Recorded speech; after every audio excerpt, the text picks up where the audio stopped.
Bonjour à tout le monde, nous sommes très heureux de vous accueillir. Donc, on n'est pas au Central Perk, mais presque, donc, pour ceux qui connaissent les bonnes séries. Bienvenue dans cette émission qui s'appelle l'heure du dev. Donc, on va essayer de vous présenter durant à peu près 1 heure, plus ou moins 15 minutes ou 10 minutes, bon, on ne sait pas trop. On va vous présenter un petit peu l'actualité du dev, on va vous faire aussi du live coding, c'est très important. On va vous parler des carrières, des métiers, des profils techniques dans votre job, un petit peu au quotidien. Et on va essayer d'échanger aussi avec des développeuses et des développeurs dans toutes les émissions. Alors pour cette première rubrique de l'émission 0, donc on va vous donner quelques petites pistes au niveau des nouveautés. Alors bien évidemment, il y a énormément de nouveautés et de news qui se passent au niveau de nos métiers à nous. Si vous utilisez le gestionnaire de package NPM, sachez que la V7 est sortie depuis quelques semaines, donc si ce n'est pas mis à jour, je vous conseille de faire la mise à jour bien évidemment. Côté langage, on a 2 grosses nouveautés qui sont présentes maintenant avec des fondations, et oui, parce que c'est la mode des fondations en ce moment. Rust, pour lequel on avait un petit doute sur la pérennité suite au licenciement qui avait eu lieu chez Mozilla. Rust a été mis dans une fondation pour pouvoir pérenniser le projet et rassurer la communauté qui était un petit peu dans le flou depuis quelques temps. Et Kotlin, pareil, le langage Kotlin initié par JetBrains, donc l'éditeur JetBrains, et activement soutenu par Google, a été aussi mis dans une fondation pour pouvoir pérenniser et développer encore plus la gouvernance et le langage en lui-même. Et ça, c'est franchement une bonne nouvelle. Côté matériel, alors très intéressant, c'est la Raspberry Pi Pico, donc c'est un MCU, donc pour ceux qui ne connaissent pas, c'est pas du Marvel, c'est pas du comics. Le MCU, c'est les microcontrôleurs. Et le Pi a sorti un microcontrôleur, donc c'est le Pico qui ressemble à une Arduino Nano ou Micro, avec un cœur MCU fait par la fondation, donc plutôt intéressant, pas mal, même s'il y a quelques lacunes, mais ça, on y reviendra dans une future émission, parce qu'il y a pas mal de choses à dire, et on programme ça avec notre serpent adoré du MicroPython, et ça, c'est vraiment top niveau. Et enfin, pour conclure cette rubrique ultra rapide, on va fêter les 50 ans de la Silicon Valley, donc bon anniversaire au nom même de la Silicon Valley. Pour ceux qui ne connaissent pas ou qui sont beaucoup trop jeunes, je rappelle que le mot de Silicon Valley a été inventé pour la première fois en 71 dans une série d'articles par le journaliste Don Hoffler qui a inventé le terme de Silicon Valley. Pourquoi ce terme-là en 71? Tout simplement parce que dans la baie de San Francisco, il n'y avait que des fabricants de puces. Et comme les puces sont faites en silicium, il a fait la compression Valley et silicium pour donner Silicon Valley. Donc un très bon anniversaire à la Silicon Valley, même si aujourd'hui on fait de moins en moins de puces là-bas, mais plutôt du logiciel et des services. Pareil, ça on y reviendra, on longe en travers durant les prochaines émissions. Alors notre prochaine rubrique, c'est la météo de l'emploi. Donc dans cette rubrique, on va essayer de parler un petit peu de ce qui vous intéresse quand on parle de carrière, quand on parle de formation, de salaire, bien évidemment. Qu'est-ce qui se passe aussi du côté des recruteurs, aussi bien en ESN qu'en entreprise,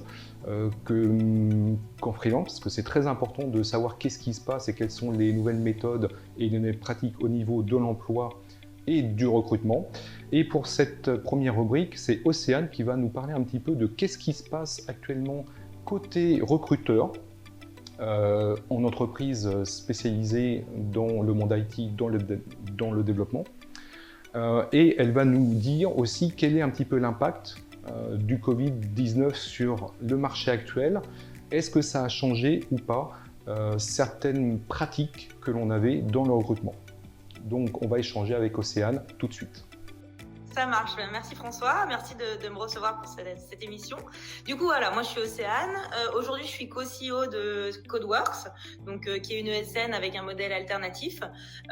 Et je suis aussi co-organisatrice depuis de nombreuses années de la conférence Newcraft. Et aujourd'hui, en fait, le but de de cet échange avec toi, François, c'est en fait de pouvoir vous faire en fait un état des lieux de la situation post-Covid, du point de vue, on va dire, point de vue ESN parisienne qui est Codeworks, parce que je précise ça parce que je voudrais pas en fait qu'on pense que je vais généraliser en fait à tout le marché français, à tous les acteurs IT, etc. Donc je vais me baser sur du factuel, enfin ce qu'on vit, ce qu'on voit évoluer en ce moment depuis 6 mois et plus particulièrement en fait en ce début 2021. Okay. Voilà. Super, merci. Alors, juste une précision, donc quand tu parles de la conf Newcraft, c'est autour du craftsmanship, je présume? Exactement, voilà. C'est ça, c'est une conférence, internationale qui n'a pas eu lieu l'année dernière et on est en train de voir cette année avec le contexte sanitaire ce qu'on pourrait faire, on fait des ateliers, etc. On est encore en balance, encore en réflexion par rapport à l'édition 2021. Voilà. Très bien, super. Alors, si vous ne connaissez pas cette conf, je vous la conseille parce que c'est toujours super intéressant. Alors, effectivement, donc, tu as bien fait de préciser que tu travaillais dans une ESN, donc c'est anciennement nommé les sociétés de services en ingénierie informatique. Même si on change de nom, c'est la même chose. Voilà. Alors ça, c'est intéressant parce que effectivement, on se place toujours du point de vue un petit peu du recruteur de recruter, mais qu'est-ce que ça a changé, cette crise qu'on voit depuis maintenant à peu près 1 an, entre les ESN et les clients finaux? Et alors déjà, ce qu'on remarque en fait, c'est que les clients en fait, ils sont plus vraiment ancrés uniquement dans la verticalité technique en fait. En gros, ce que je veux dire, c'est qu'aujourd'hui, ils sont plus attentifs aux postures des développeurs et des développeuses. Voilà.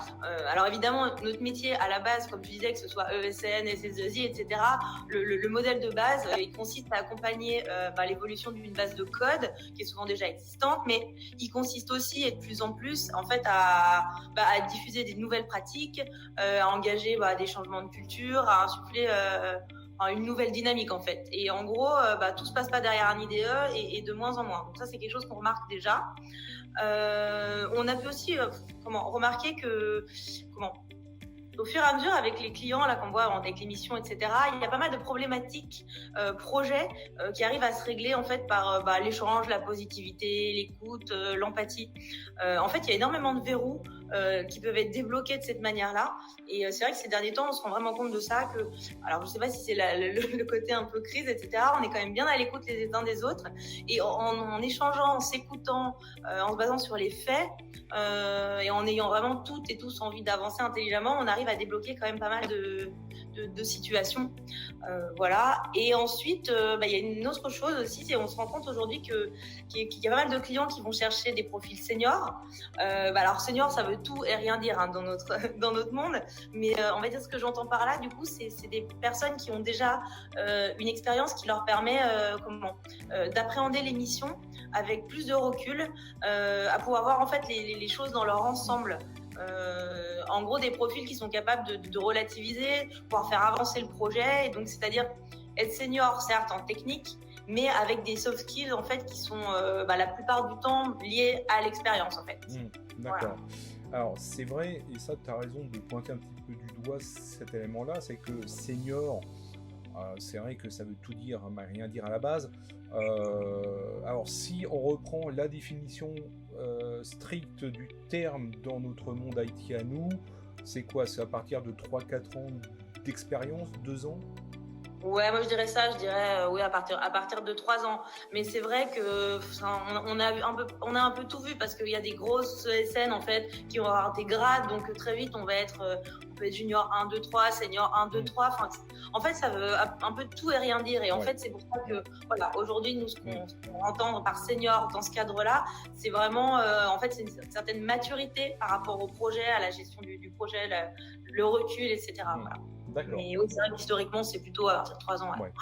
D'accord. Et donc, je présume qu'au-delà de 15 ans, là, c'est les seniors plus, quoi. C'est les très vieux. C'est les seniors plus, exactement. Les dinosaures. Voilà, oui. Non, mais c'est vrai que c'est dans ce cadre-là, c'est vrai que c'est pour ça que c'est absurde un peu de parler de seniors. Mais bon, voilà. D'accord. Alors, est-ce que, toujours lié effectivement à ce qui se passe aujourd'hui et tout, et les changements de pratique. Alors, tu as cité le terme qui revient très souvent maintenant aujourd'hui, donc c'est les fameux soft skills. Bon, pareil, c'est quand même un terme un petit peu fourre-tout, moi je trouve, parfois un petit peu mal délimité, parfois aussi. Bon, après, chacun il met un petit peu ce qu'il veut pour moi. Alors, qu'est-ce que ça a changé aujourd'hui? Est-ce que tu constates un changement, toi, à ce niveau-là? Et est-ce qu'il joue un rôle dans le recrutement ou même dans les relations avec les projets et les clients? Alors en fait, par rapport donc comme tu disais, voilà, soft skills, ça veut un peu aussi tout et rien dire. Ça peut être aussi un beau mot valise, on va dire. Mais en gros, voilà, c'est que il y a eu une évolution des différentes compétences qui sont recherchées aujourd'hui. Ce qu'on constate aujourd'hui, c'est qu'en fait, pour accompagner les clients dans une vision plus pragmatique, on va dire, du code, en fait, il faut que les ESN repensent un peu aux compétences qui sont recherchées et arrivent à mettre en place ce qu'il faut pour les développer en interne avec leur service RH, formation, ce genre de choses. Aujourd'hui, ce qu'on voit vraiment, c'est que ce qu'on demande en fait, c'est de revenir aux fondamentaux du langage.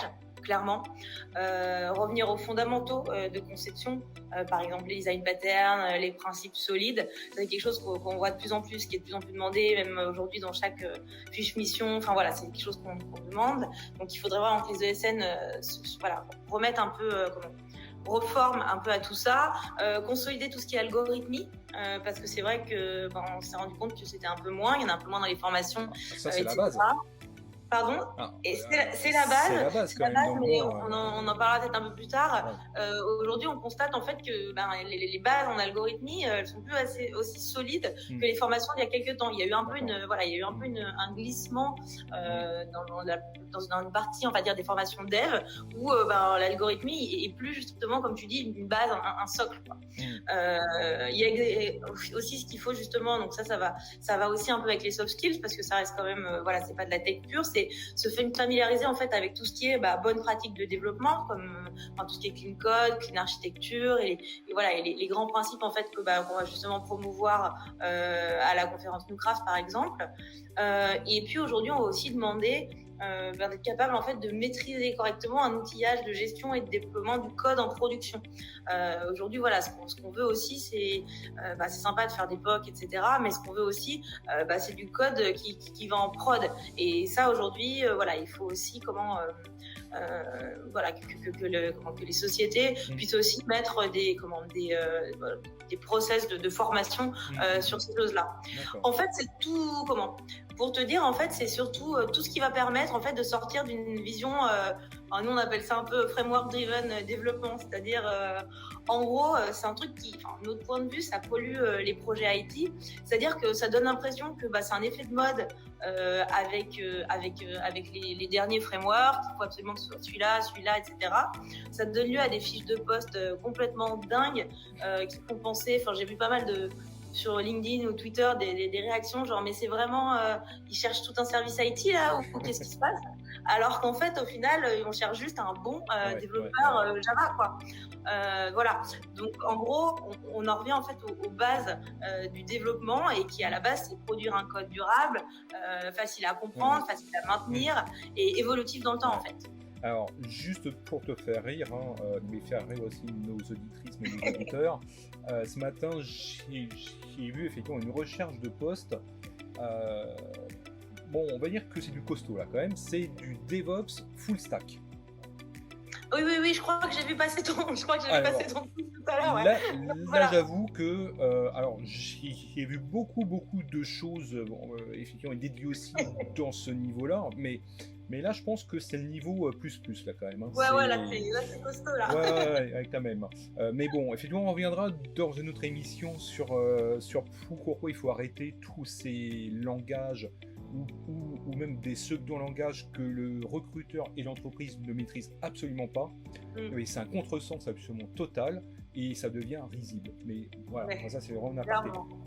Alors, est-ce que pour toi, toute cette mouvance-là entre les soft skills, les recrutements, les changements de pratique au niveau projet que l'on voit depuis un an, est-ce que ça a tendance aussi à plomber encore plus les projets IT aujourd'hui. Bon, alors, on sait très bien qu'aujourd'hui, il y a quand même X%, même plus de la moitié des projets qui ont soit du retard, soit effectivement ils sont plombés et puis effectivement les enterrent comme ça. Où est-ce qu'on contraire mais s'améliore? En fait, en gros, ce qu'on va dire, c'est aujourd'hui, selon nous, ce qu'on voit et ce qu'on entend aussi des clients et même qu'on voit du concret, parce qu'on a aussi le retour, nous, de nos développeurs, de nos développeuses qui sont en mission, et qui nous expliquent pourquoi ça avance pas, pourquoi c'est lourd, pourquoi. D'un côté, il y a ce que je disais tout à l'heure, et là j'y reviens, c'est que d'un côté, on a l'impression qu'en fait, il y a un certain nombre de formations pour développeurs aujourd'hui qui apportent plus vraiment les fondamentaux. Plus assez les bonnes pratiques, et justement j'y reviens à ce truc vraiment autour des frameworks. On voit des formations qui se focalisent plutôt sur un framework, genre voilà, on va se focaliser sur la librairie React, et sans maîtriser les fondamentaux en fait du langage JS. Ça clairement, on se rend compte qu'en fait ça devient compliqué quand on est vraiment on est vraiment dans le projet. Et de la même manière, en fait, tous ces frameworks qu'on voit apparaître dans toutes les offres aujourd'hui, au final, en fait, ça éloigne les développeurs et les développeuses des fondamentaux, parce qu'en fait, c'est ces fondamentaux-là, en fait, qui font qu'on garantit un code simple et facile à comprendre, quoi. C'est avec un code comme ça, en fait, qu'on arrive à que le code qu'on va générer, à terme, ça sera un legacy qui est gérable, qui est facile à traiter et qui est plus une espèce de tare de l'enfer que les équipes vont se traîner pendant des années, quoi. Donc, en gros, voilà, il y a un peu cette vision-là de ce qu'on ressent, en fait, qui plombe les projets. Et du coup, le résultat, c'est que les coûts IT des projets, ils explosent. Et puis aussi, nous, on le voit, et moi, j'ai quand même un peu cette casquette aussi, on va dire, RH, et parfois même plus oreille attentive. On a aussi des développeurs et des développeuses qui sont malheureux, en fait, qui sont malheureux en mission. Et ça, c'est vraiment lourd, ouais. D'accord. Alors, justement, effectivement, tu parles de ça et c'est très très bien, parce que c'est ce qui a fait une transition parfaite. Est-ce que tu vois, en fait, est-ce que tu constates des éléments clés ou des points clés qui peuvent être mis un petit peu en exergue par le développeur quand il est en phase de recherche, de recrutement? Voilà, est-ce qu'il y a quelques éléments que le développeur va regarder quand il cherche effectivement un job ou changer d'entreprise, ou est-ce qu'on est dans les mêmes mouvances? Il y a des choses qui ont évolué, et là, alors je me risque un peu peut-être, mais je pense que c'est aussi des choses qui s'appliquent pas qu'aux ESN, mais aussi aux entreprises en interne, que ce soit des startups, des plus grandes entreprises, etc. Il y a des choses qui ont évolué, parce que j'ai la chance d'échanger aussi avec d'autres recruteurs, recruteuses dans notre réseau, etc. Aujourd'hui, en fait, la chose dont les candidats parlent le plus, clairement, c'est le développement des compétences, que ce soit technique, méthodologique, ce qu'on disait tout à l'heure, soft skills. En gros, c'est la formation et la montée en compétences avant tout. Ça, c'est vraiment, aujourd'hui, c'est vraiment le point qui est mis en avant. C'est moins on va dire, évidemment, le projet, la mission, mais c'est plus ça en premier. Donc, c'est vraiment ça. Ensuite, ce qui va revenir, c'est les valeurs. Alors, ça, c'est pareil, ça fait partie des termes ultra galvaudés. Toutes les sociétés vont dire qu'elles ont des valeurs. Donc là, on va dire pas les valeurs bullshit qu'on voit partout. Les gens sont pas bêtes. Si tu mets de la bienveillance et de la transparence partout à toutes les sauces, ça va pas garantir que dans la boîte, on va être transparent avec toi et bienveillant avec toi le jour où il y a un problème. Donc, en gros, les candidats aujourd'hui, nous, ce qu'on voit, c'est qu'ils ils titillent, ils cherchent vraiment la preuve que les valeurs qu'on affiche, elles sont vraiment, elles sont là au travers de nos actions, etc. Donc, ce qu'ils veulent, c'est regarder ce qu'on fait, échanger avec des gens chez nous qui les vivent vraiment, les collaborateurs en poste, ce genre de choses. Donc ça, c'est vraiment ça, des valeurs, mais il faut qu'il y ait du concret derrière, parce que mettre des grands mots, ça marche plus. On voit aussi pas mal l'aspect communauté. Et on le voit encore plus là depuis en fait le Covid, parce que on a moins les communautés hautes comme on pouvait avoir, les meet-up, etc. Même si on a en ligne, au final on a plus ce truc de on savait qu'un jeudi sur deux on allait chez telle boîte ou chez telle boîte, on voyait les copains, etc. Et du coup il y a cet aspect, en fait, aussi, on intègre une boîte, on va intégrer une communauté dans laquelle on va pouvoir en fait s'enrichir, partager avec des pairs, etc. On va se sentir écouté. Si c'est la merde sur un projet, on sait qu'on va pouvoir appeler à l'aide. On sait qu'on va pouvoir aussi aider des plus jeunes, et ça, en général, on aime bien aussi pouvoir apporter un peu sa pierre à l'édifice. Donc voilà, l'aspect communautaire, je trouve qu'il s'est vraiment renforcé depuis justement qu'on est, on va dire, un peu isolé chez nous. Voilà. Et enfin, je dirais que le dernier truc, c'est un peu, alors c'est pareil, faut pas que ce soit galvaudé, mais aujourd'hui les gens en fait ils ont envie d'intégrer une société qui a un vrai projet avec quelque chose de durable, pas uniquement des politiques RSE en plastique, quoi, vraiment un vrai truc où on a l'impression en fait que voilà, la boîte dans laquelle on s'engage, elle a un effet en fait sur quelque part sur le monde, quoi. Les candidats ils sont attentifs à ça, et la crise ça a encore fait évoluer ça, parce que on a bien vu en fait qu'en gros, il y avait l'âge d'or des ESN là, les 15-20 dernières années, mais ça c'est fini, parce qu'avec la crise on s'est rendu compte que avoir un CDI dans une boîte, au final, ça garantissait pas que quand c'était la crise on allait le garder, qu'on allait le payer, etc. Au final ça pouvait être un statut qui était assez précaire et pas humain. Donc en gros, voilà, on a vu que il y a des boîtes où les missions se sont arrêtées les unes après les autres, et en fait dans ce contexte on est content après d'avoir choisi une boîte où on nous considère en tant que collaborateurs, développeurs ou autres, enfin il y a les autres fonctions. En fait, on est un actif qui est précieux autant quand c'est la fête et que tout va bien, qu'en période de crise, parce que le but c'est pas d'être une variable d'ajustement et de sauter dès que c'est la crise, quoi.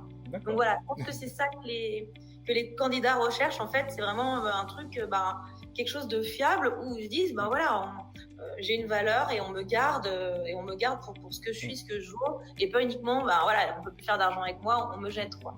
Ok, oui, ça effectivement, tu as totalement raison de le repréciser. Alors pour terminer là, il nous reste encore quelques minutes, le temps passe très très vite. Alors c'est vrai que on oublie aussi un petit élément tout bête, c'est le développeur plus junior, donc c'est les nouveaux arrivants, qui soient en reconversion, que ce soit des nouveaux diplômés. Alors, je présume qu'aux gens, blablabla. Bon, on reprend. Oui. Donc effectivement, là, tu as abordé pas mal de petites choses. Par contre, effectivement, il y a quand même un petit élément qui devient un petit peu bloquant, je pense, aujourd'hui au niveau marché, et ça sera notre conclusion de cette rubrique, c'est le développeur un petit peu junior, donc qui soit en reconversion, le nouveau arrivant. Quelle est un petit peu sa situation aujourd'hui et quels conseils tu peux leur donner?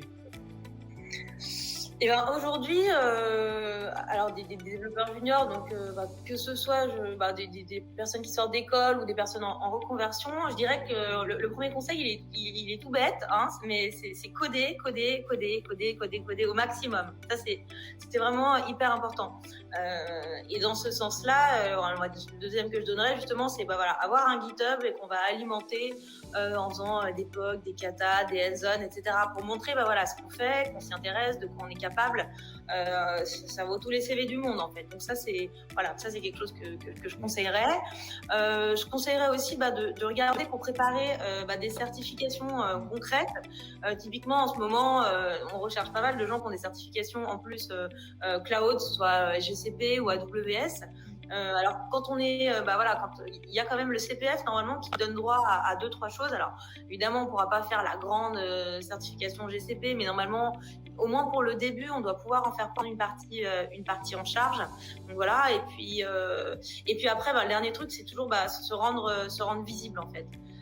Se rendre visible. Alors évidemment on peut avoir un blog, on peut avoir ce genre de choses, mais ça peut être tout simplement juste participer à des meet-up en ligne, je sais pas moi, avoir un Twitter. Il y a énormément de gens de notre communauté sur Twitter qui échangent sur des sujets comme clean code, design pattern, etc. quoi. Donc voilà, je dirais que c'est faire un peu de bruit autour de soi, échanger et montrer que ce qu'on fait c'est coder, quoi. Voilà. Alors c'est vrai, et ça tu as tout à fait raison de le mettre en avant. Jusqu'à ce que ce problème arrive, donc de la crise et du confinement et tout, il y avait des meet-up, il y avait toutes les confs techniques qui permettaient effectivement de se montrer, d'interagir avec nos confrères, nos collègues. Aujourd'hui effectivement c'est un petit peu plus dur, donc c'est un petit peu plus mal à galère pour pouvoir effectivement avoir des pistes, parce que le réseau que l'on développe dans les meet-up ou dans les grandes confs techniques, ça servira à ça, au bout du compte. C'est ça, c'est que c'est un réseau qui est très riche, qui est qualifié, etc. Donc voilà, essayer de faire en sorte de pouvoir le développer aussi un peu en ligne, même si voilà, c'est pas forcément intuitif pour tout le monde. Mais voilà, je pense faire un petit effort de ce côté-là, ouais. Très très bien. Bon, en tout cas, un très très bon merci à toi, Océane. Merci.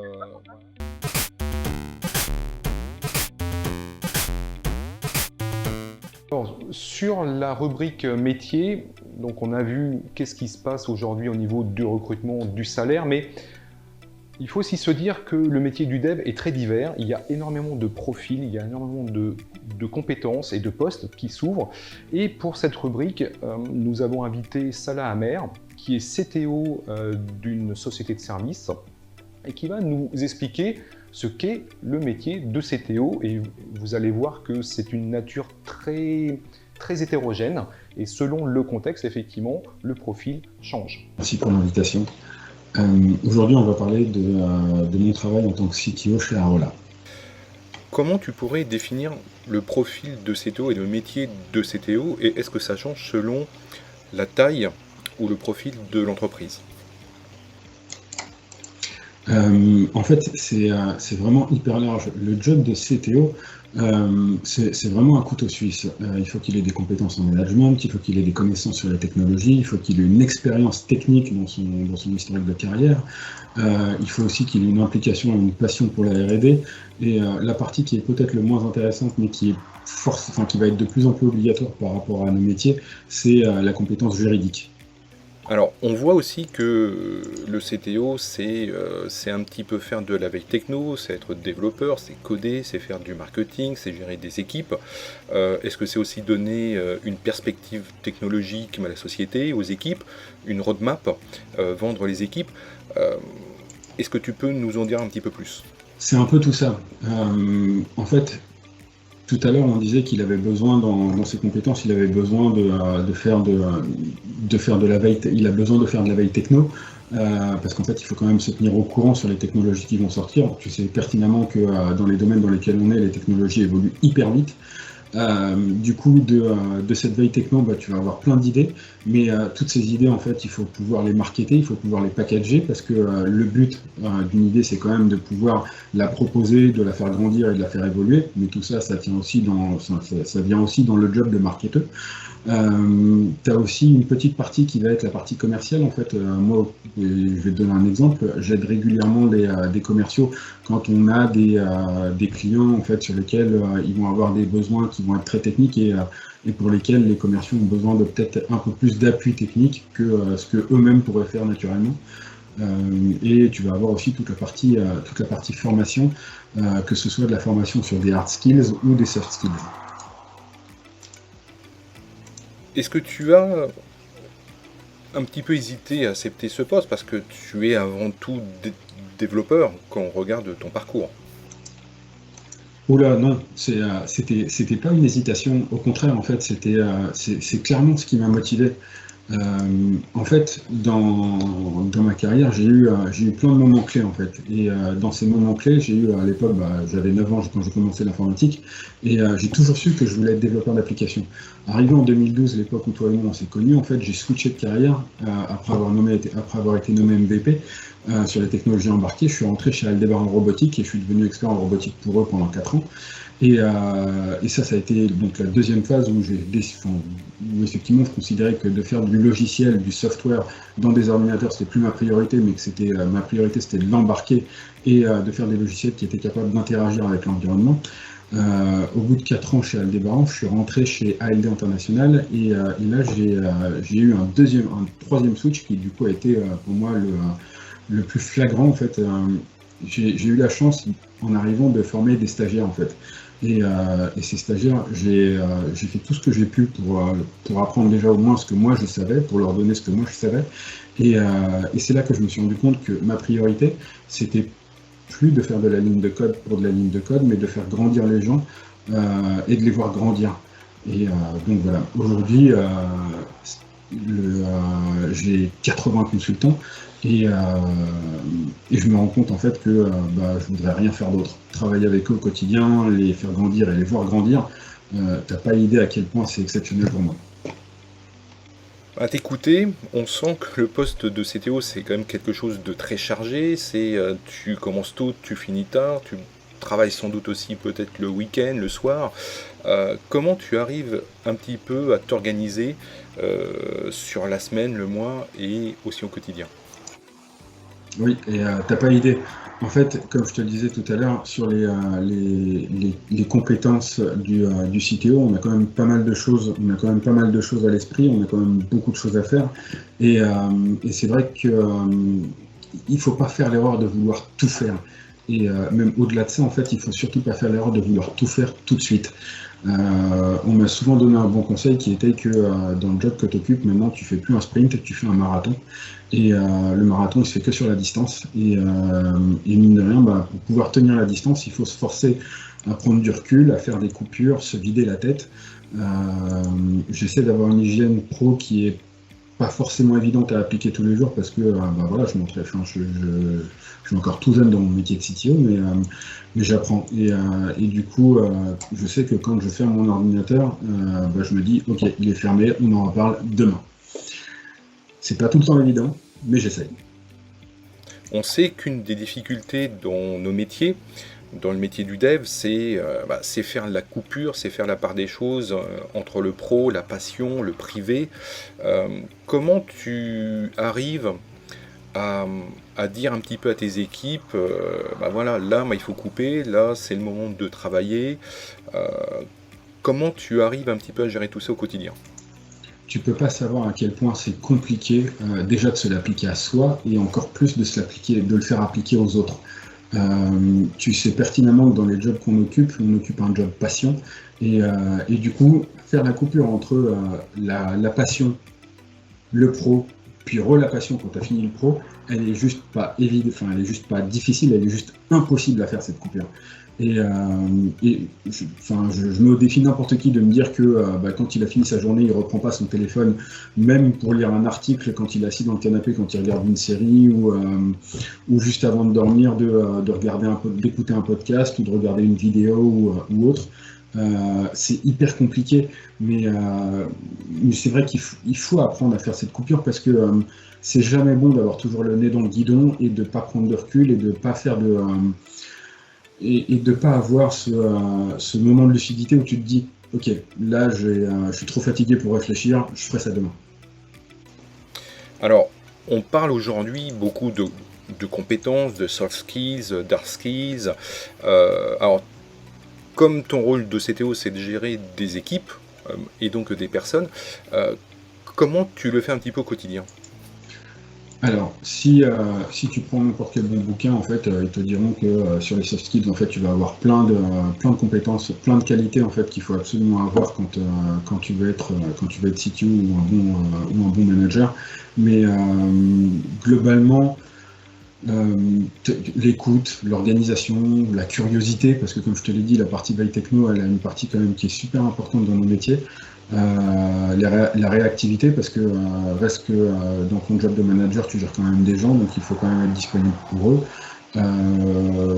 Mais bon, après, chaque CTO en fait va faire son tri dans ce qu'il veut et dans ce qu'il pense être le plus nécessaire pour son job, là où il travaille.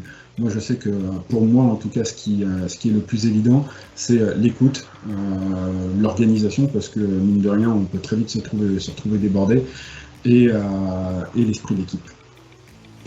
Alors, on a bien compris que ton rôle est très divers. Tu es comme le dieu multiface dans Game of Thrones.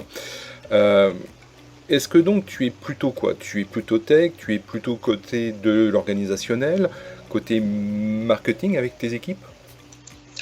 En fait, les deux, mon capitaine. Tu vas avoir le côté humain qui est important parce que tu vas en avoir besoin pour fédérer les gens autour de toi sur une vision que tu vas avoir. Mais le côté tech, il est indispensable pour te donner la légitimité de pouvoir justement prétendre à les fédérer. Si tu n'as pas les deux, en fait, ça ne fonctionne pas.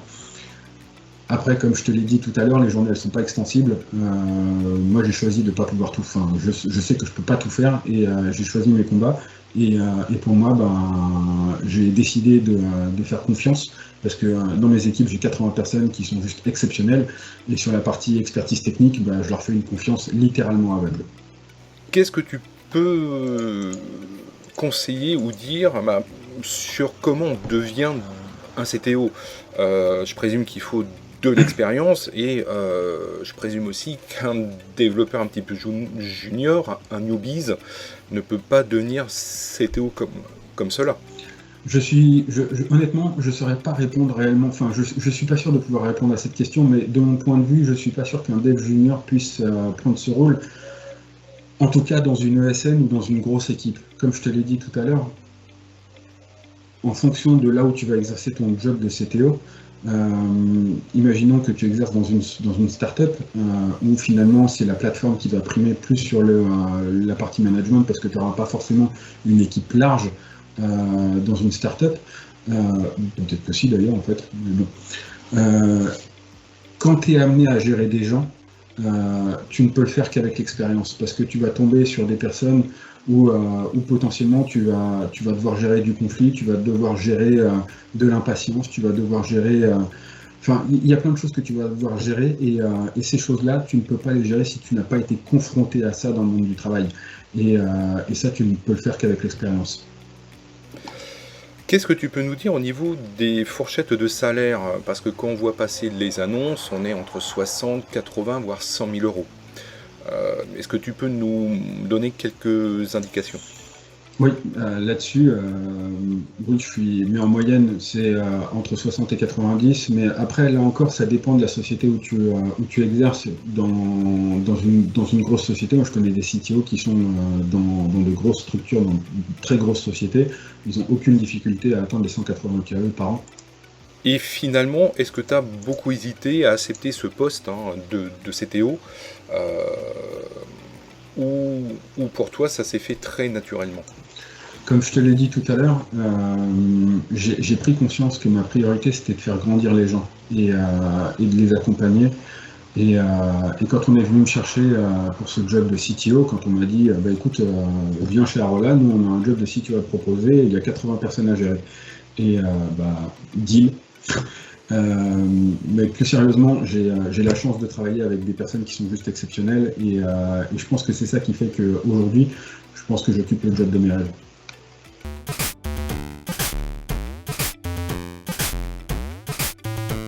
Alors, bien entendu, dans une émission qui se dédie aux développeurs et qui a pour nom l'heure du dev, on va faire une grosse partie sur du live coding. Donc, on va avoir des invités, des développeuses, des développeurs qui vont coder pour vous en live sur le studio, un petit peu avec les technos du moment, aussi bien les technos très en avance de phase et les technos actuels et les fondamentaux, parce qu'on revient toujours aux bases de la programmation. Pour cette première émission, nous avons invité Thomas, qui va nous parler un petit peu de Flutter. Donc si vous ne connaissez pas Flutter, c'est l'occasion de vous mettre un petit peu à jour et de faire vos exercices de veille techno que vous faites bien entendu chaque jour, chaque semaine, chaque mois, même en dormant. Ça c'est super important, bien évidemment. Je vous évite de le faire sous la douche parce que c'est un petit peu dangereux. Mais en tout cas, aujourd'hui on va parler donc avec Thomas de Flutter, donc très très bonne techno, qui va sur le web, qui va sur le mobile, qui va peut-être, si tout va bien, aller sur le desktop si Google fait bien son job. Mais en tout cas, voilà, donc on va faire un petit quickie de 20-25 minutes autour de Flutter. Thomas, merci d'être là avec nous. Merci de m'avoir invité. Donc Flutter, qu'est-ce que tu peux en dire avant que tu commences ton dev coding? Alors Flutter, en fait, c'est une technologie cross-platform qui a été créée par Google à partir de mai 2017 et c'est stable depuis décembre 2018. Moi, ça fait 2 ans justement que je travaille dessus, que je travaille professionnellement sur cette technologie-là. Elle a beaucoup évolué et en fait, là où elle se démarque des autres technologies, c'est que Flutter vient avec son propre moteur graphique. Et du coup, quand vous allez demander par exemple de dessiner un bouton bleu en Flutter, ce qui va se passer, c'est que son moteur graphique va dessiner au pixel près le bouton bleu. La différence avec les autres technologies cross-platform qu'on avait avant, par exemple le React Native, c'est que React Native faisait une sorte de pont, on appelle ça le bridge.js, pour aller demander l'élément natif bouton bleu à Android et à iOS. Cette petite traduction, elle prenait un petit peu de temps. Et c'est ce qui fait que sur une application, on va dire, de taille assez conséquente, on avait peut-être des problèmes de performance avec React Native.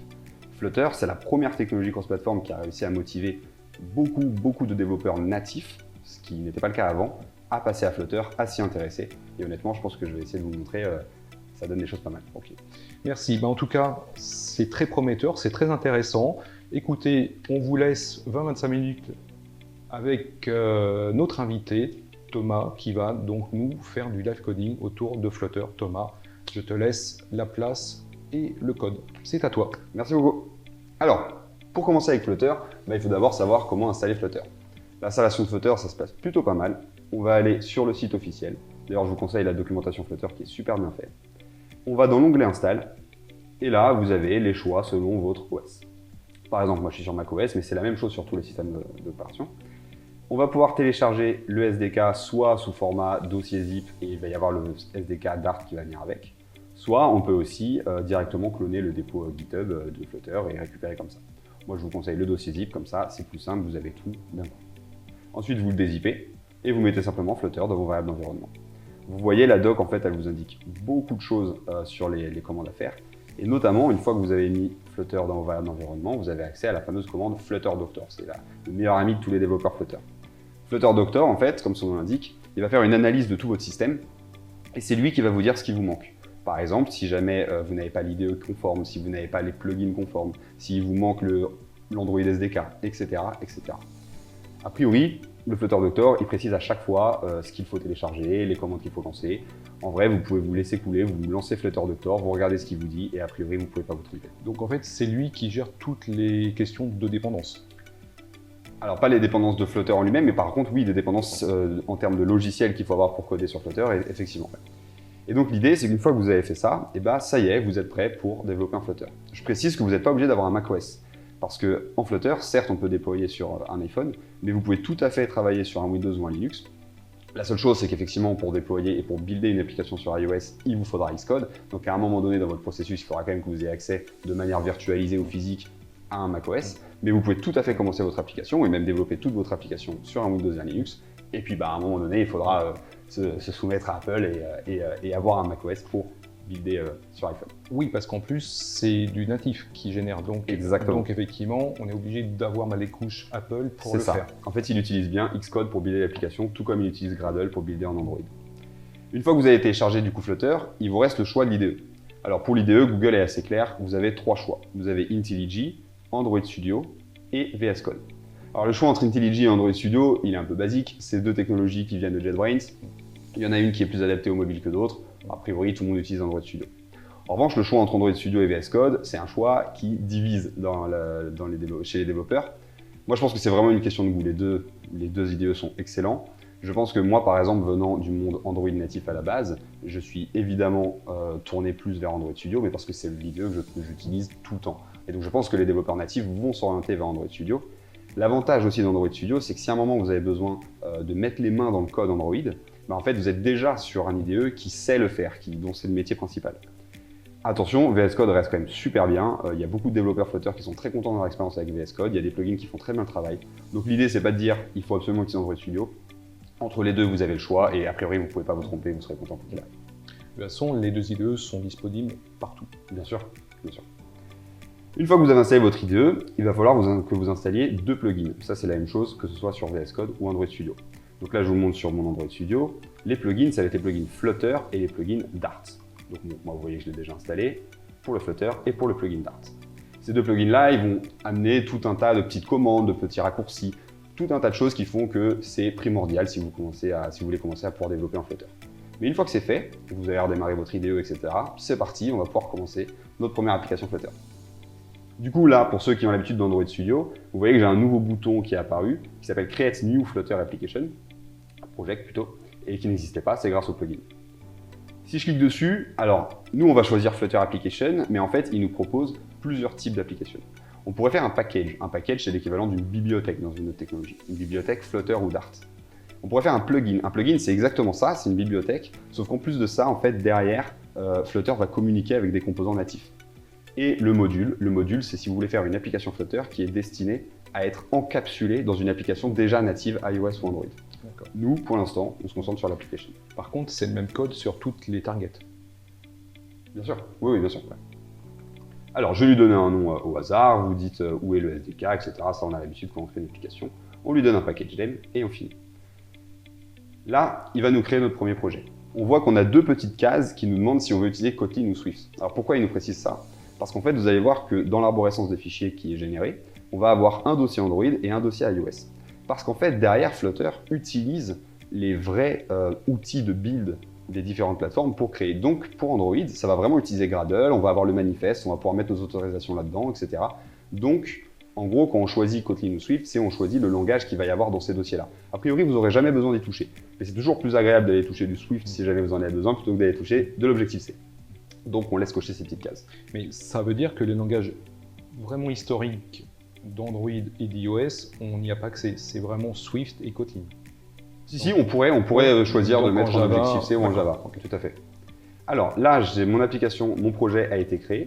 Je vais me permettre de tout de suite lancer à côté, hop, je vais fermer ça, l'application sur mon téléphone, le temps que je vous explique l'arborescence, comme ça, ça va se faire en même temps.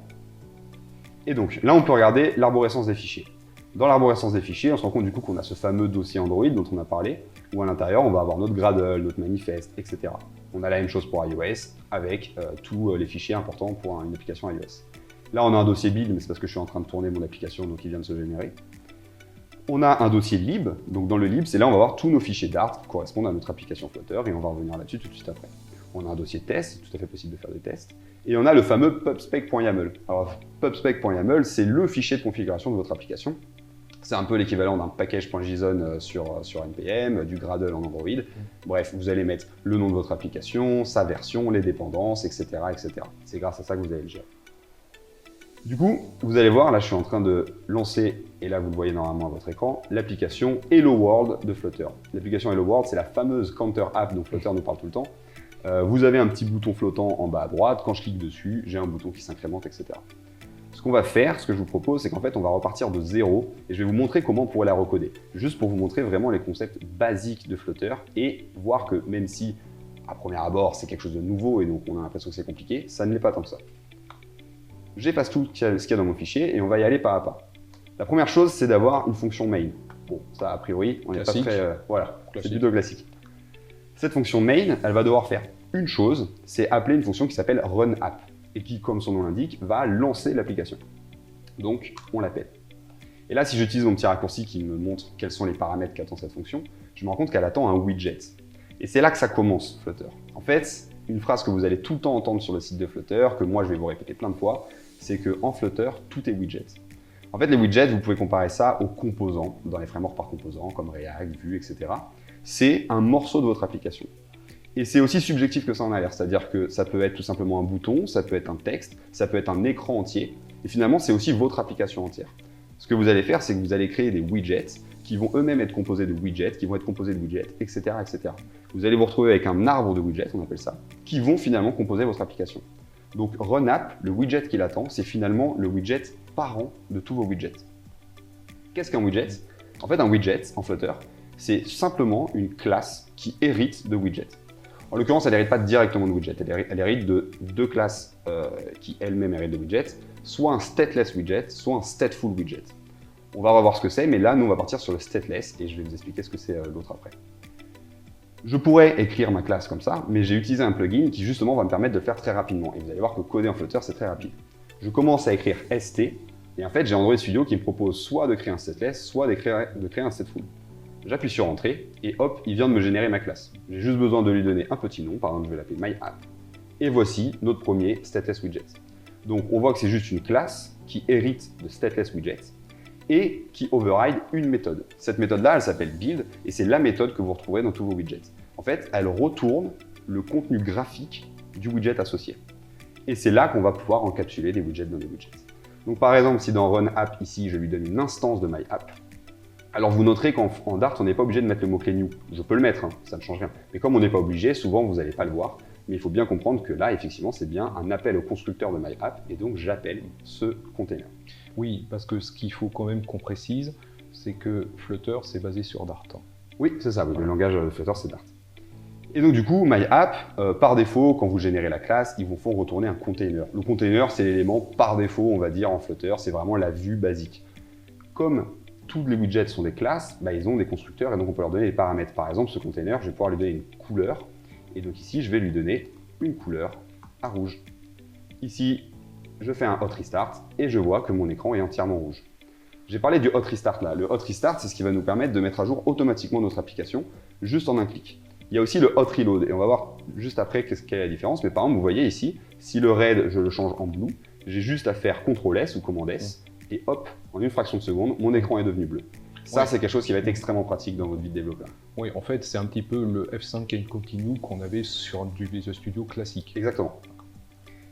Alors, souvent, l'élément, on va dire, racine de votre application, ça va être ce qu'on appelle une Material App. Alors, on ne va pas rentrer dans les détails, mais en fait, la Material App, c'est ce qui va nous permettre de ramener beaucoup de choses comme la navigation, l'internationalisation des strings, etc., etc. Donc, faites-moi confiance, souvent, on commence par une Material App et en fait, elle-même, elle va nous amener plein de petits trucs comme ça. Cette Material App, elle prend une home en paramètre. Et vous voyez, comme mon idée le précise, cette home, c'est un widget. Tout est widget en Flutter. Donc, je vais instancier une classe home qui n'existe pas pour l'instant, mais donc je vais me créer mon petit widget home. Évidemment, là, je fais tout dans un même fichier, dans un vrai code, on fait un widget par classe, etc. C'est pour que ce soit plus simple. Donc, on se rappelle du raccourci, STLE2S, hop, je crée mon widget home. Juste pour vous montrer, ce widget, il a encore été généré avec un container. Si je lui mets une couleur à orange, par exemple, et que je mets à jour, j'ai mon écran qui devient orange. Là, on commence à comprendre un peu ce système de widgets. Cette home, je vais lui donner comme widget principal un scaffold. Le scaffold, c'est l'équivalent d'un écran au sens vraiment mobile du terme, c'est-à-dire qu'on va pouvoir lui donner une app bar, on va pouvoir lui donner un petit bouton flottant, etc., etc. Là, pour les besoins d'exercice, je montre quelque chose de très simple. Et ce qu'il faut comprendre, c'est qu'avec Flutter, c'est super simple de faire vos propres widgets et finalement de très vite vous abstraire des composants qui vous sont proposés par défaut. Là, j'utilise ce par défaut, mais il faut vraiment comprendre que, arrivé à un certain niveau, vous pourrez faire ce que vous voulez niveau graphique avec Flutter, parce que c'est sa grande force. Est-ce que dans ce cas-là, on passe uniquement par code ou est-ce qu'on a aussi une vue plus au niveau graphique? Non, avec Flutter, c'est uniquement par le code. Au début, c'est quelque chose qui freinait beaucoup de gens. Et en fait, vous vous rendez compte que Flutter, ça marche avec le Declarative UI. C'est une certaine manière de déclarer sa vue. Et en fait, ça se lit très facilement une fois que vous avez l'habitude. C'est un peu dérangeant au début, on n'a pas l'habitude. Mais quand on prend l'habitude, on se dit « Ah oui, en fait, c'est vraiment bien. » Et on n'a plus besoin d'avoir cette preview qu'on avait par exemple sur Android ou quoi que ce soit.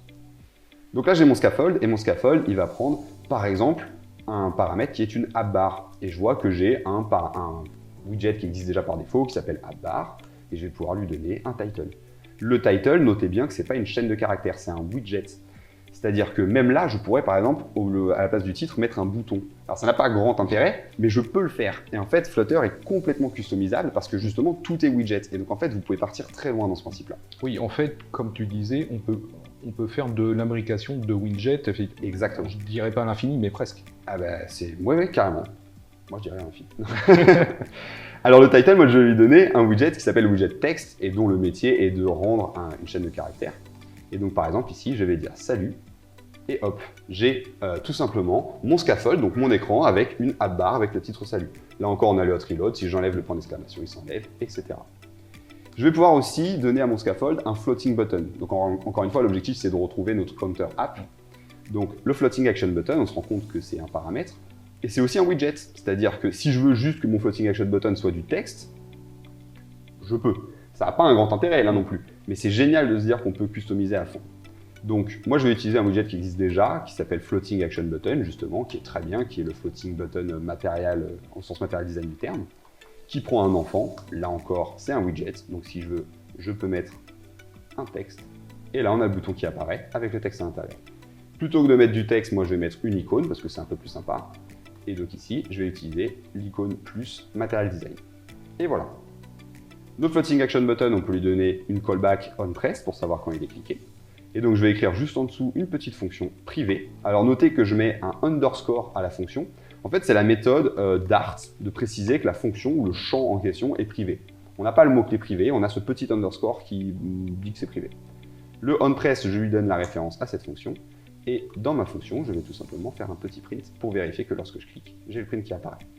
Du coup, j'ai ma console à gauche, je clique sur mon bouton et je vois que j'ai bien mon OK qui apparaît. Super. Maintenant, on va aller un peu plus loin, on veut afficher quelque chose au centre et on veut l'incrémenter à chaque fois qu'on clique sur le bouton. Alors pour viser le centre d'un scaffold, en fait, on va utiliser le paramètre body, qui se trouve être la partie blanche que vous voyez à l'écran. Ici, je vais par exemple pouvoir mettre un texte.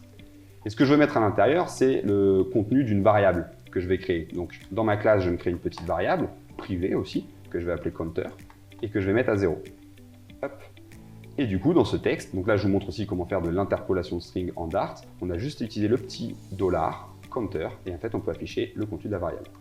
Je mets à jour, et alors là il faut avoir vraiment l'œil, on voit un petit 0 tout en haut à gauche de l'écran. Donc c'est normal parce que par définition, le body il commence en haut à gauche, et ensuite on va devoir les placer. Et là on arrive à un élément super important de Flutter, c'est le Declarative UI. Là où par exemple en React Native, vous allez avoir vos composants et le code CSS qui va permettre de positionner les composants les uns par rapport aux autres.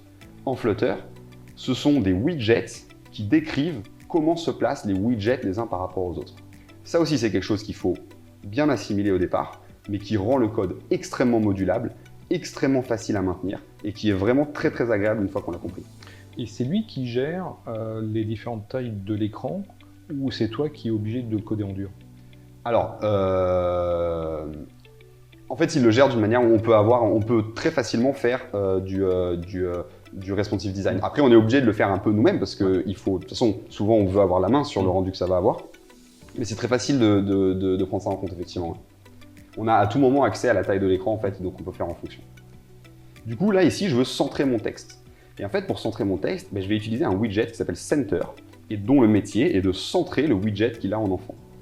Alors ici, je pourrais avoir besoin de réécrire mon widget, mais en fait, j'ai un petit raccourci là aussi avec mon plugin. Je mets mon curseur sur mon widget, je fais Alt-Entrée, et là, vous voyez que je peux wrapper mon widget, donc l'encapsuler dans soit le widget de mon choix, soit les widgets un peu par défaut. Et là, je vois qu'il y en a un qui s'appelle Center, ça tombe bien, je vais cliquer dessus, je sauvegarde. Ah, je l'ai fait sur le titre, c'est un petit... Je le fais bien, hop, sur le body, je sauvegarde, et mon texte est au milieu. Là, vous notez que, en termes d'écriture, le center, on a le child, le texte, on pourrait se dire que c'est pas très lisible.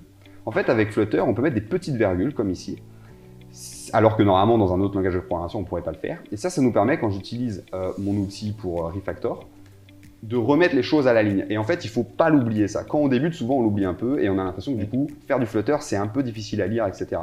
Il faut juste avoir ce petit réflexe de mettre ces petites virgules, ça prend vite, et après, on voit que le code est beaucoup plus lisible. Maintenant, j'ai envie de mettre un texte au-dessus de mon bouton, au-dessus de mon texte. Pour ça, je vais vouloir placer du coup un widget au-dessus de l'autre. Pour ça, c'est une colonne, c'est aussi simple que ça. Donc je vais, pareil, mettre mon curseur sur mon texte, Alt-Entrée, et wrap with colonne. La colonne, vous voyez qu'elle ne prend pas un child, elle prend des children, parce qu'elle prend une liste d'enfants. Et donc, je vais pouvoir lui donner un petit texte qui va s'appeler nombre de clics. Je sauvegarde, et voilà ce que ça donne. Alors, pourquoi ça nous donne ça comme résultat? Parce qu'en fait, la colonne, par défaut, elle prend tout l'espace vertical. Et sur son axe principal, donc l'axe vertical, elle met ses enfants au début. Et donc, c'est pour ça qu'on a les textes qui sont tout en haut. Ce que je peux faire, c'est très facilement, c'est un champ, encore une fois, du constructeur de colonne. Je vais lui dire, ton main axis alignment, je le mets à center. Je sauvegarde, et voici mes éléments qui sont au centre. Faire de l'UI en Flutter, c'est extrêmement rapide. Avec le hot reload, vous avez vraiment l'impression que vous êtes en train de peindre votre écran et que vous voyez évoluer en même temps que vous codez. C'est extrêmement agréable quand on est développeur. Donc là, je peux me dire, il ne me reste plus qu'une chose à faire, c'est qu'au moment où je clique sur mon fameux bouton, je veux incrémenter mon compteur. Donc je vais dans ma fonction, j'incrémente compteur, et je vais même printer mon petit compteur juste après pour voir la différence. Je sauvegarde, j'appuie sur mon bouton, et là, je vois que dans ma console, ça s'incrémente bien, et pourtant à l'écran, ça ne s'incrémente pas. En fait, c'est parce que tout à l'heure, je vous ai dit qu'un widget, il y avait les stateless widgets et les stateful widgets. Par définition, le stateless widget, comme son nom l'indique, en fait, c'est qu'il a un état immutable. Un stateless widget doit être affiché une fois et ne sera plus jamais redessiné. C'est l'énorme intérêt des stateless widgets. Mais en l'occurrence, là, on est face à un widget qu'on veut pouvoir faire évoluer en fonction de son état. Quand c'est ça, c'est qu'il nous faut un stateful widget, en fait. Et du coup, plutôt que de tout réécrire, on a aussi un raccourci sympa, c'est qu'on peut convertir très facilement un stateless en stateful.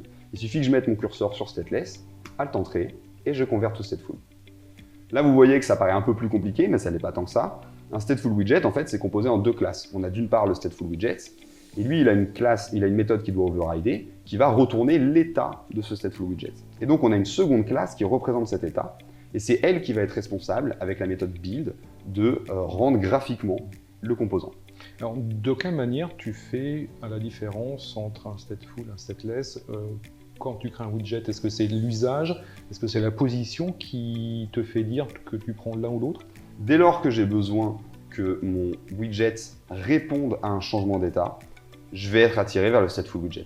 Après, on verra que, mais ça c'est pour quelque chose, c'est beaucoup plus avancé, on verra qu'en fait, comme tous les frameworks par composant, Flutter a le même souci que les autres, qui est la gestion d'un état global. Et donc en fait, souvent, on va avoir des frameworks, des manières d'écrire qui vont aller par-dessus Flutter, qui vont nous permettre de gérer des états globaux et qui vont nous permettre finalement, peut-être même parfois, de nous abstraire des stateful widgets, de rester sur un stateless et d'avoir une logique de stream, par exemple, qui ne vont changer qu'un seul endroit, etc. Mais ça, c'est un peu plus tard. Mais là, par exemple, c'est typiquement un stateful que je veux parce que je veux changer mon rendu graphique en fonction d'un état. Je relance mon application, je clique sur le bouton et on a le même problème que tout à l'heure. En fait, c'est normal parce que vous avez beau avoir fait un stateful widget, vous avez quand même la main sur à quel moment vous voulez re-rendre l'élément, ce qui est plutôt intéressant. Pour faire ça, on a juste besoin de retourner dans une fonction et on va utiliser une méthode qui s'appelle setState et qui vient de l'état. Et setState, en fait, c'est une méthode qui va tout simplement dire à Flutter, s'il te plaît, redessine mon widget. Je sauvegarde. Et rien qu'en sauvegardant, vous voyez que le compteur est à 2. En fait, il est à 2 parce que j'avais déjà cliqué 2 fois sur le bouton. Ça, c'est un élément extrêmement important de Flutter aussi, c'est que le hot reload garde l'état. Ce qui signifie que si vous êtes à un endroit de votre application où en fait vous avez dû naviguer au travers de 40 écrans avant d'arriver là, le hot reload ne va pas vous faire revenir au début. Le hot reload garde l'état. Le hot restart, en l'occurrence, là si je fais un hot restart, lui c'est la même chose, sauf qu'il fait perdre l'état. Donc là on a un compteur qui est à 0. Vu que j'ai fait mon setState, à partir de maintenant, si j'appuie sur mon bouton, je vois mon élément qui s'incrémente. Ce qui se passe, c'est qu'en faisant un setState, en fait Flutter, il réappelle la méthode build, il redessine les éléments, et comme la variable a changé de valeur, il redessine avec la bonne valeur.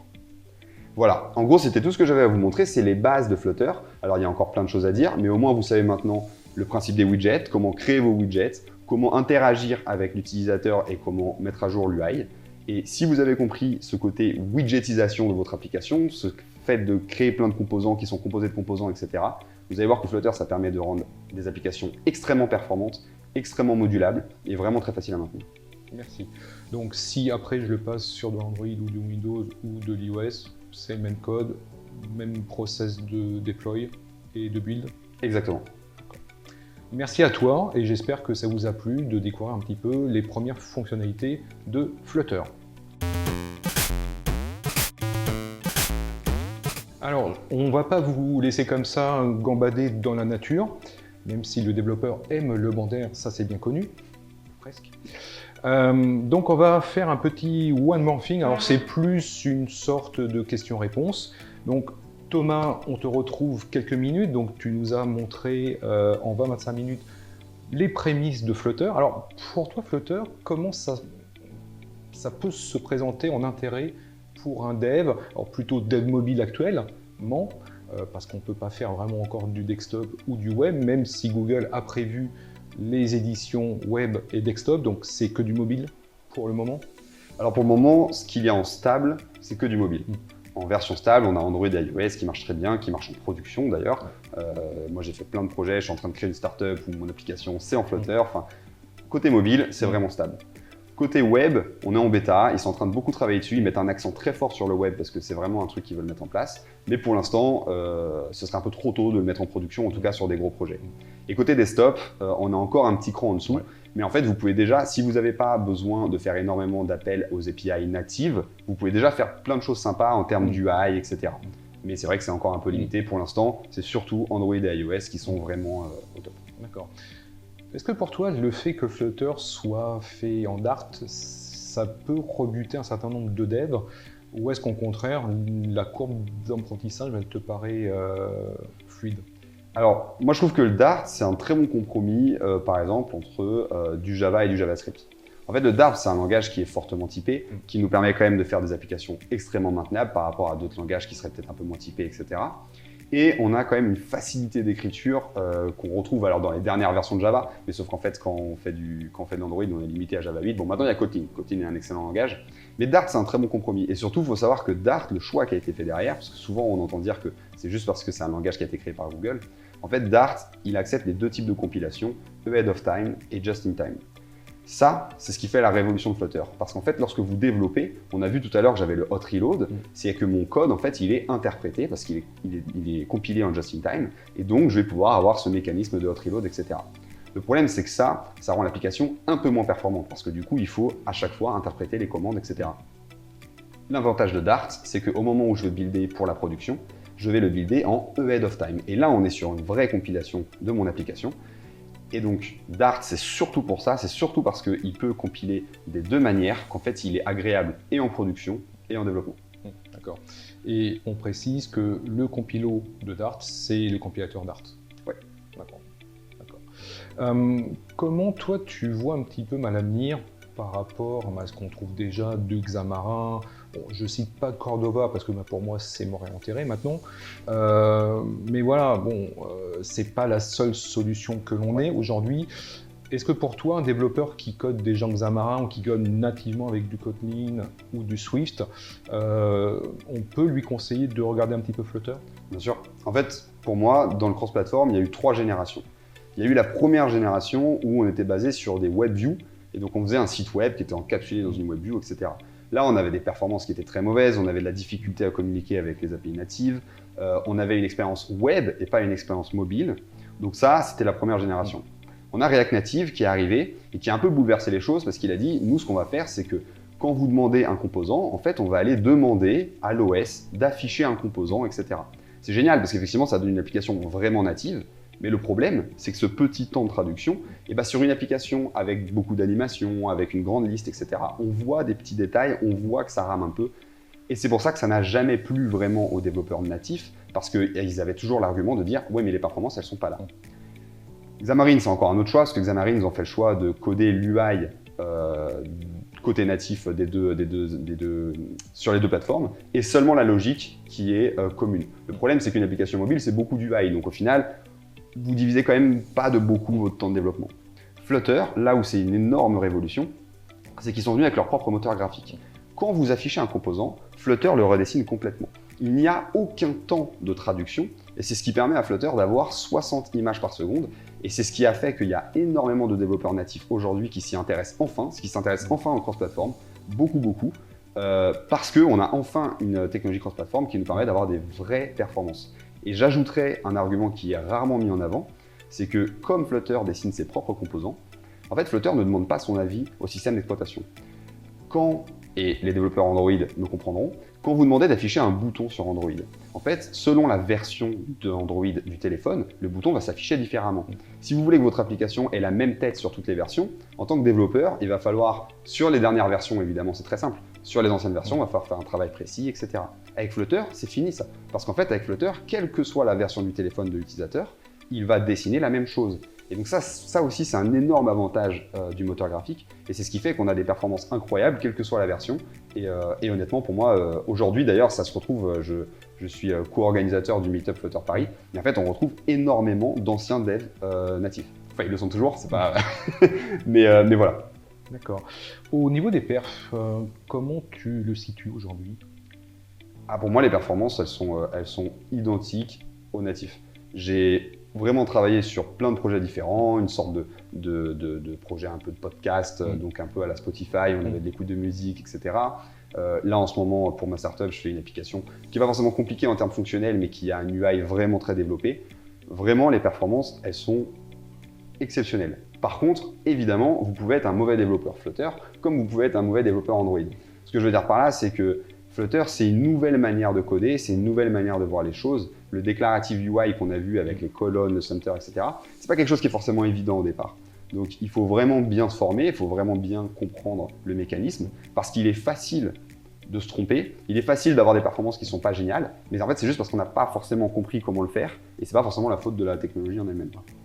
Donc tout ça pour dire, vous lisez les docs, vous téléchargez les samples, vous disséquez les samples, vous les modifiez, et surtout, la base de tout bon dev, c'est on lit le manuel.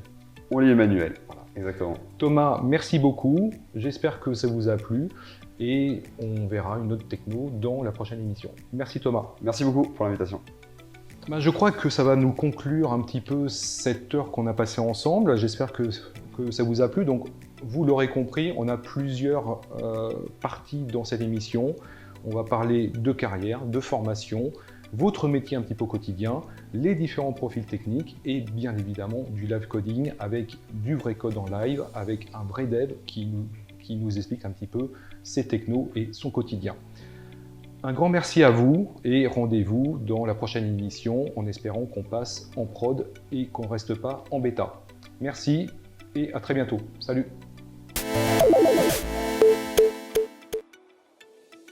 Le bonus track de cette émission, c'est Fuchsia. Donc on a vu Flutter, mais est-ce que Flutter sera à la base de Fuchsia? Qu'est-ce que tu en penses? Alors je ne suis pas dans les petits papiers de Google et je ne voudrais pas du tout lancer une théorie. C'est vrai que ça fait partie des grandes théories en ce moment. Beaucoup de gens pensent que Flutter a été créé d'abord pour Fuchsia à la base. Et c'est une théorie qui se tient, mais en tout cas rien n'a été encore validé par Google. Je pense qu'on peut rester connecté là-dessus et voir ce que ça donne. Ok. Alors Fuchsia, effectivement, c'est censé être le futur super OS qu'on mettra partout dans de l'IoT, dans les desktops, dans les mobiles, et Dieu sait encore quoi. Est-ce qu'il sortira un jour? C'est la bonne question. On sait qu'il y a un repository qui existe de Fuchsia. Maintenant, Flutter, Fuchsia, deux choses qui se combinent ou pas du tout. À vous de nous dire qu'est-ce que vous en pensez. Et à très bientôt. Bye.